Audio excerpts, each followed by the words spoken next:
Hey guys, thanks for tuning in. Some really good info today. We're going to talk to industry professional Tim Picken about how the coronavirus is affecting the property market and also what buyers want to see when they're buying a property. Okay, now don't forget, hit the subscribe button, ring the bell, because we've got episodes coming out every Friday at 10 a.m. and it's really good stuff. See you soon. Hi there, renovators. Another exciting episode here today. Standing here with Tim Picken, former super agent, now turned buyer's advocate. G'day, Tim. Hello, mate. Thanks for your time today. No problems. Now, we usually give out a gold nugget as a token of our appreciation, but we're out of those, so we're going to give you what is today's gold nugget.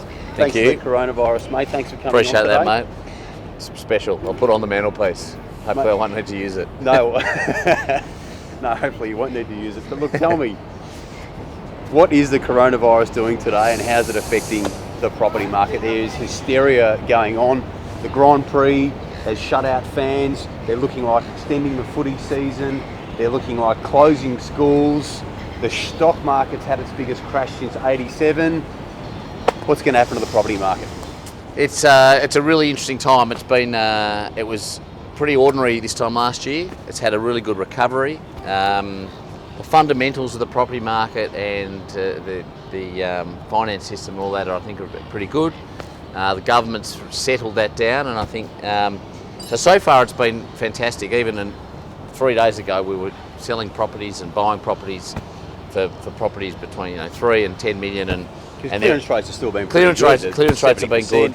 Yeah, I mean, typically with this type of stock levels low, but typically with this type of activity with the stock market, people will turn to bricks and mortar, low interest rates and a stimulus package.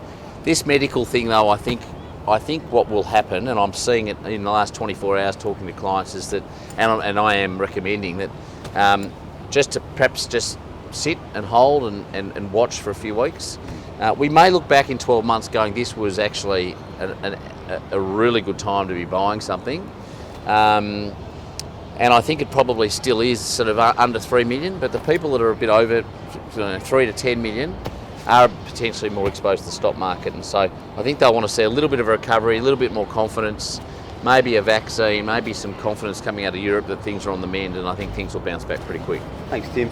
So, Tim, how are you enjoying, you used to be a super agent representing the vendors, and now you're on the other side representing the buyers. And by the way, I absolutely love your market because, in America, nobody actually deals with they don't deal with agents. Direct. They don't deal direct. They always get a buyers or an advocate to deal with the agents. Yep. And that's just coming through here, and you're basically at the forefront of that market. Yeah. So tell us, what does a buyer want to see when they come to you? Look, I think they want someone on their side. They want someone representing them. I mean, it's a very difficult minefield. There's all sorts of different agents. There's some awesome agents, and there's some very bad agents, and there's a lot in between.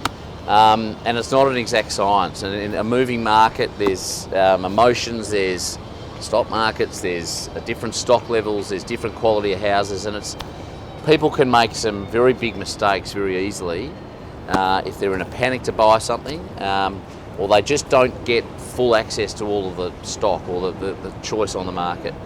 Being an agent for 21 years in Stonington and Boroondara, I've got a fantastic relationship with a lot of agents still. And probably my biggest asset with them is just getting really strong communication, good access to off-market properties, a lot of information I might get about the vendor, about the other buyers, about the system, about the process they're going to go to selling, and that can make a big difference in timing of offers and what have you. So my role really, especially for busy professional people that are travelling a lot or just don't have time on Thursdays, Saturdays to look at everything, is to get a brief from them, do all the hard work, doing all the dealing with the agents, and come to them with, I might have looked at 30 properties, but I come with them with 2 properties that really fit their brief. And typically what happens is that they're very interested in one of them, and then it's my job to then secure it. So it's all very well to try and find it, then you've got to secure it at the right price. There's probably 80% of properties I'd tell people not to buy. There's 20% of properties that even in interesting times and downturns hold their value or continue to rise. So do they generally want something that's finished? or do they want something that they can fix up, or what are Yeah. they? What are Look, most of you buyers? Years ago, there was a lot of that talk of the renovators delight, sell for more, and all that, what have you. But what we're finding more and more, because people are busy, building costs have gone up a lot. There's a shortage of rental properties and things as well. So for people to go in, and then it's all very well to say, oh, look, we can improve it in time. But the market, typically, if it's done well and it's had a good, tasteful, neutral renovation that's going to appeal to the masses, you definitely get a premium. Okay. 100%. So would you say 90% of your clientele are looking for something that's finished? Yes, or they're very close to being finished. 100% or? Pretty much. You'll get obviously builders, and you'll get people that are experienced in the renovation game that will go the other way because they feel they can add value.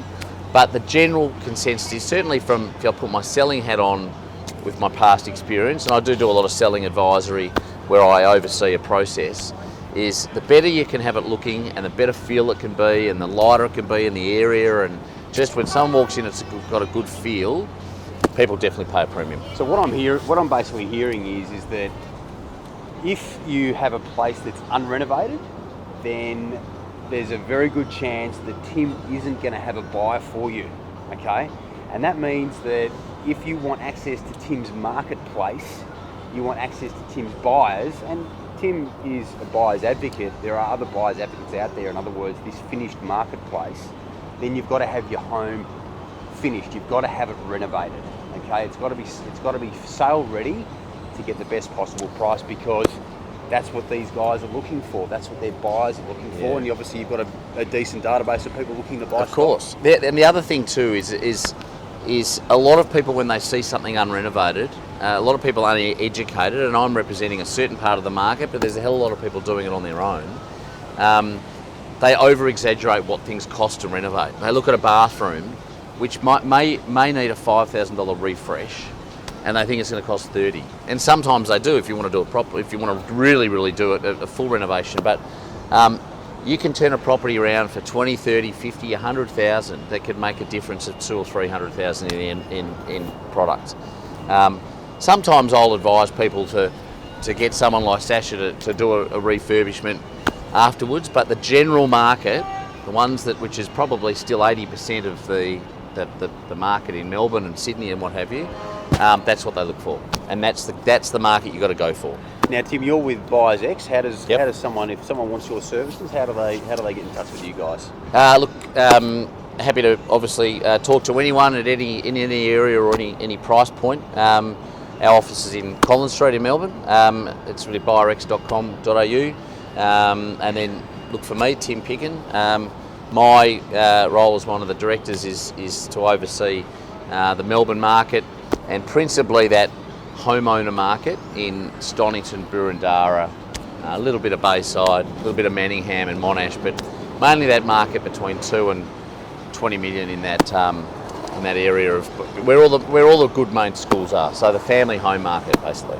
Very, very lucky to have Tim Picken on the show today. Mate, thank you for your time. Thank you. Industry pro. No problems. Thank you, mate. And thanks, mate. Hopefully you don't need that little gold nugget that we've given you. Yeah, thank you. Cheers.